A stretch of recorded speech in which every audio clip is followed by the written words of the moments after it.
Jaunpur seat की अब बात करेंगे, जहां बाहुबली धनंजय सिंह के जेल से बाहर आने के बाद जौनपुर की राजनीतिक फिजाएं जिसमें जबरदस्त बदलाव देखने को मिल सकता है। यहां लड़ाई त्रिकोणीय होने के आसार हैं।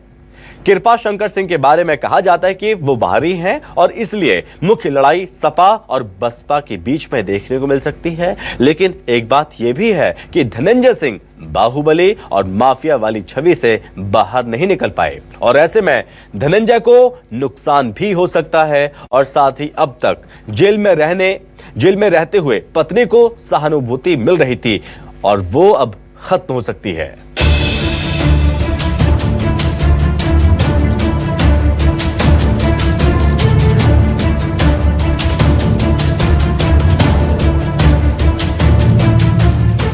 देश भर में लोकसभा चुनाव की बयार है।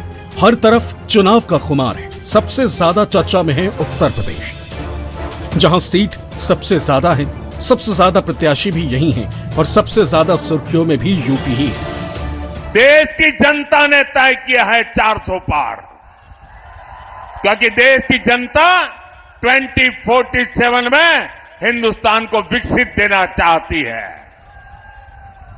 लेकिन साथ साथ एनडीए को 400 पार देकर के देश को लूटने वालों को, भ्रष्टाचारियों को, संविधान के साथ खिलवाड़ करने वालों को सजा देने के लिए भी वो हमें 400 पार देना चाहते हैं। ये लड़ाई लगातार चलती रहेगी और इस बार के चुनाव में, क्योंकि 2 चरण के चुनाव खत्म हो चुके हैं, तीसरे चरण के चुनाव में हम और आप लोग खड़े हैं। मैं एक ही बात कहना चाहूंगा, इंडिया गठबंधन को जिताओ, समाजवादी पार्टी को जिताओ, सरकार बनाओ और ईवीएम भी हटाओ। कहा जाता है कि जिसने जीता उत्तर प्रदेश का ताज वही बनेगा दिल्ली की गद्दी का सरताज, खासकर पूर्वांचल। वही पूर्वांचल जहां बाहुबलियों का दबदबा है। ऐसी एक लोकसभा सीट है जौनपुर लोकसभा सीट। ये वो सीट है जो इस वक्त सबसे ज्यादा सुर्खियों में है। ये वो सीट है जो बीजेपी के उत्तर प्रदेश में मिशन 80 की राह में रोड़ा बन सकती है। ये वही सीट है जिस पर पहले सपा और भाजपा के बीच कांटे की टक्कर थी, लेकिन अब इसी सीट पर बाहुबली धनंजय सिंह को जमानत मिलने से पूरा समीकरण बदल गया है। जौनपुर के पूर्व सांसद धनंजय सिंह को इलाहाबाद हाईकोर्ट ने जमानत दे दी। हालांकि हाईकोर्ट ने धनंजय सिंह के 7 साल की सजा पर रोक लगाने से इनकार कर दिया। ऐसे में वो खुद चुनाव नहीं लड़ सकते। कोर्ट ने जो हमको सजा नीचे लोअर कोर्ट से, ट्रायल कोर्ट से सुनाई गई थी, उसको स्थगित कर दिया है और हमको बेल ग्रांट कर दी है।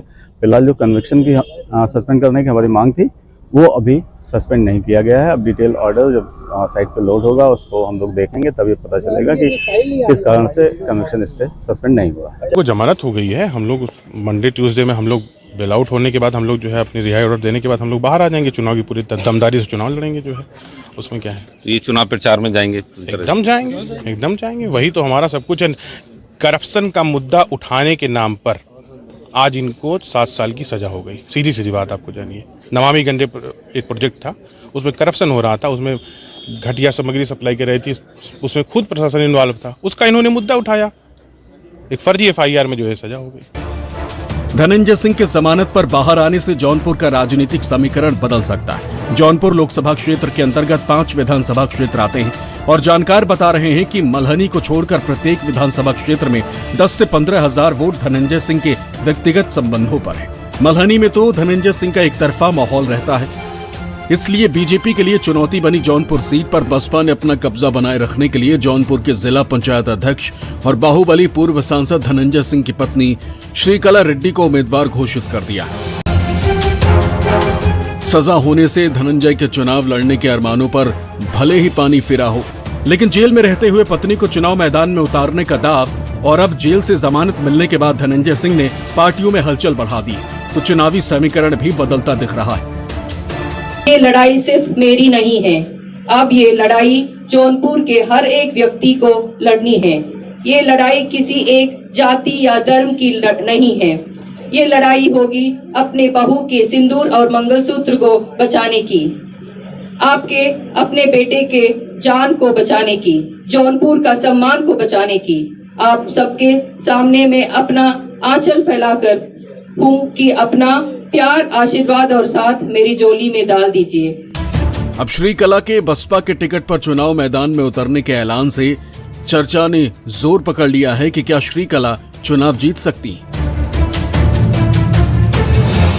ये जरूर है कि श्रीकला धनंजय की सजा को सहानुभूति में तब्दील करने के लिए समर्थकों के बीच लगातार सक्रिय है। त्रिकोणीय मुकाबले में अब जौनपुर सीट से तीसरे उम्मीदवार के तौर पर धनंजय सिंह की पत्नी श्रीकला बसपा की ओर से चुनावी मैदान में है, तो वहीं बीजेपी ने महाराष्ट्र के पूर्व गृह राज्य मंत्री कृपाशंकर सिंह को उतारा है, तो वहीं सपा ने यहां से पूर्व मंत्री बाबू सिंह कुशवाहा पर दांव खेलकर इस सीट पर चुनाव को दिलचस्प बना दिया। ये प्रधानमंत्री की योजना उत्तर प्रदेश सरकार द्वारा और केंद्र सरकार द्वारा जो उत्तर प्रदेश का विकास हुआ है, हम सिपाही बन के सब भारतीय जनता पार्टी को हम लोग जन जन तक पहुँचाने का प्रयास करेंगे। और मुझे लगता है कि जो विकास 2014-2017 से शुरू हुआ और 2022 हुआ, अभी 2024 है, देश की जनता। जन अधिकार पार्टी हमारा छोटा संगठन है कि हम लोग भी समाजवादी पार्टी के साथ मिल करके इंडिया गठबंधन का हिस्सा बन जाएं, तो बड़ी खुशी की बात है। मैं धन्यवाद भी देता हूं राष्ट्रीय अध्यक्ष जी को, श्री अखिलेश यादव जी को, कि उन्होंने जारी किया है लिस्ट। और तो हम लोग चाहे समाजवादी पार्टी है, जन अधिकार पार्टी है, कांग्रेस पार्टी है, इंडिया गठबंधन की तरफ से हम लोग लड़ेंगे इलेक्शन। श्रीकला को चुनाव में उतारते ही बहुजन समाज पार्टी ने ऐसा दांव चल दिया है जो बीजेपी और सपा दोनों की मुश्किलें बढ़ा सकती है, क्योंकि जिस बाहुबली धनंजय सिंह की पत्नी को बसपा से टिकट मिला है वो 2009 में बसपा से ही सांसद थे। हालांकि उन्हें बाद में पार्टी से निष्कासित भी कर दिया था, लेकिन अब एक बार फिर से बसपा ने धनंजय सिंह को सहारा दिया है। हमारी पार्टी कांग्रेस, बीजेपी व अन्य किसी भी विरोधी पार्टी तथा गठबंधन आदि के साथ मिलकर नहीं, बल्कि अकेले ही अपनी पार्टी के बलबूते पर पूरी तैयारी व दमदारी के साथ ये चुनाव लड़े। 400 पार नहीं, इस बार 400 हार होने जा रही है। और इसलिए 400 हार होने जा रही है क्योंकि इन्होंने अपने भारतीय जनता पार्टी के हर लोकसभा के प्रत्याशी की होर्डिंग से तस्वीर गायब कर दी। और भारतीय जनता पार्टी के प्रत्याशी जो मैनपुरी में आए हैं वो पहले ही स्वीकार कर चुके हैं कि समाजवादी पार्टी ही यहाँ जीतेगी। और बीजेपी के कार्यकर्ताओं का मनोबल टूट गया है। उत्तर प्रदेश की मुरादाबाद सहित हम 80 की 80 लोकसभा सीटें जीतने जा रहे हैं। और ये अहंकार नहीं, जनता का आशीर्वाद है, हमारे कार्यकर्ताओं का परिश्रम और पसीना है। इतना करंट मैंने अपने सार्वजनिक जीवन में कभी नहीं देखा जो मोदी जी को लेकर के एक जादू पैदा है। सपा बसपा मुक्त उत्तर प्रदेश, कांग्रेस मुक्त भारत देश। अर्थात सपा बसपा कुछ कहे तो ना उस पर आप भरोसा करिए, ना उन पर जनता भरोसा करती है। इसलिए उनके कहने का कोई अर्थ नहीं है। जब सत्ता में थे प्रदेश में और देश उनके समर्थन से चलता था, तब कुछ नहीं किए तो अब क्या करेंगे। बसपा के उम्मीदवार के ऐलान के साथ ही इस सीट पर सियासी जंग की तस्वीर लगभग साफ हो गई है। दरअसल खुद बीजेपी उम्मीदवार कृपाशंकर सिंह 2021 में बीजेपी में शामिल हुए थे और जातीय समीकरण के तहत ही भाजपा ने एक बार फिर महाराष्ट्र में उत्तर भारतीयों की आवाज के रूप में पहचाने जाने वाले जौनपुर के मूल निवासी और राजपूत बिरादरी के कृपाशंकर सिंह को चुनाव मैदान में उतारा है। लीडरशिप भारतीय जनता पार्टी के पास है, डीलरशिप वहाँ पे है। कोई चार्जशीट दे दो, कभी केजरीवाल पास, कभी केजरीवाल पास, कभी अखिलेश पास। ये दिन नहीं था। मुझे लगता है उस पार्टी के बारे में मैंने कहा मुझे कुछ कहना नहीं है, वो अपना विचार करे, लेकिन इतना कर सकता हूँ भारतीय जनता पार्टी की इतना बड़ा विश्वास मेरे ऊपर, देश के सबसे बड़े लोकतंत्र के न्याय मंदिर में मुझे एक सदस्य रूप में बैठने का एक मौका दिया है। 400 पार का जो नारा आदरणीय प्रधानमंत्री के नेतृत्व में, वो 400 के पार में जौनपुर शामिल होगा, ये मुझे पूरा विश्वास है। जौनपुर लोकसभा क्षेत्र में ब्राह्मण मतदाताओं की संख्या भले ही सबसे अधिक है, पर अब तक इस सीट पर राजपूतों का ही दबदबा रहा है। ऐसे में सपा ने बाबू सिंह कुशवाहा को जौनपुर से उम्मीदवार बनाया।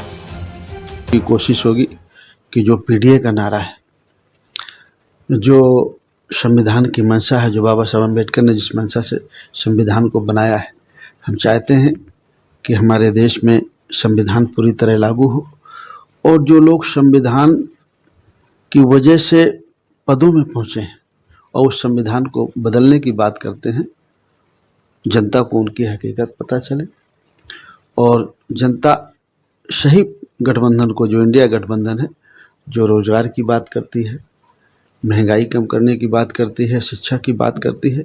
और समाजवादी पार्टी का तो नारा है विधानसभा चुनाव में, कहा पुरानी पेंशन बहाल करेंगे। इन सारे मुद्दों के साथ एक समान शिक्षा पद्धति, जाति जनगणना। जौनपुर सीट पर इस बार दिलचस्प और त्रिकोणीय मुकाबला है।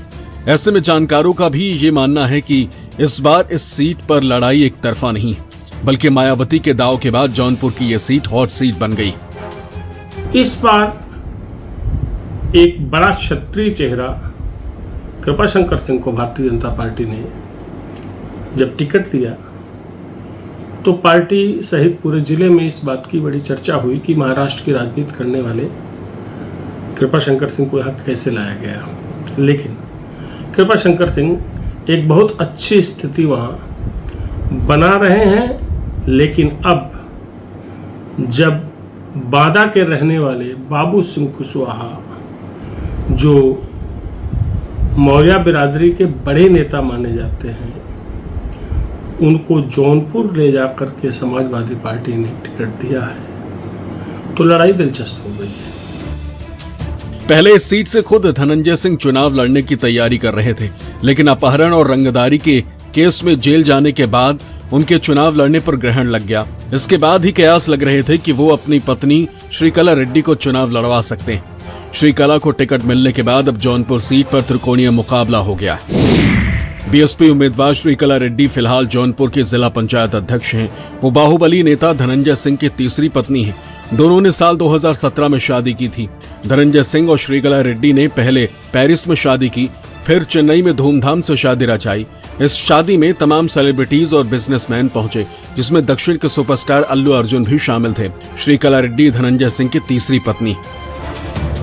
अनुसूचित जाति के करीब 15% वोटर अगर बसपा के साथ मजबूती से जुड़े रहते हैं तो करीब 10% राजपूत वोटर निर्णायक हो सकते हैं। जानकार बता रहे हैं कि जौनपुर में मुसलमानों के साथ धनंजय सिंह के व्यक्तिगत संबंध अच्छे रहे। श्रीकला को इसका लाभ मिल सकता है। बसपा से निष्कासित होने के बाद धनंजय लगातार 3 चुनाव हारे। अब जबकि उनकी पत्नी बसपा से चुनावी मैदान में है तो इसका भी फायदा उनको मिल सकता है। जौनपुर सीट के इतिहास पर नजर डालें तो मतदाताओं ने विकास के नाम पर सभी प्रमुख दलों को बारी बारी से आजमाया। इस सीट पर सर्वाधिक बार जीतने का रिकॉर्ड कांग्रेस के नाम दर्ज है। कांग्रेस के उम्मीदवार 6 बार चुनाव जीते, लेकिन 3 दशक से ज्यादा समय से कांग्रेस का वनवास खत्म नहीं हो सका है। इस बार चुनाव में कांग्रेस सपा गठबंधन के तहत जौनपुर सीट सपा के खाते में है। वहीं जौनपुर के लोगों ने जनसंघ से लेकर भाजपा को 5 बार प्रतिनिधित्व का मौका दिया। ऐसे में क्या जौनपुर का समीकरण धनंजय के जेल से बाहर आने के बाद बदल सकता है? क्या वो अपनी पत्नी को जिता पाएंगे? ये तो चुनावी अभियान के बाद ही पिक्चर पूरी तरह से क्लियर हो पाएगी।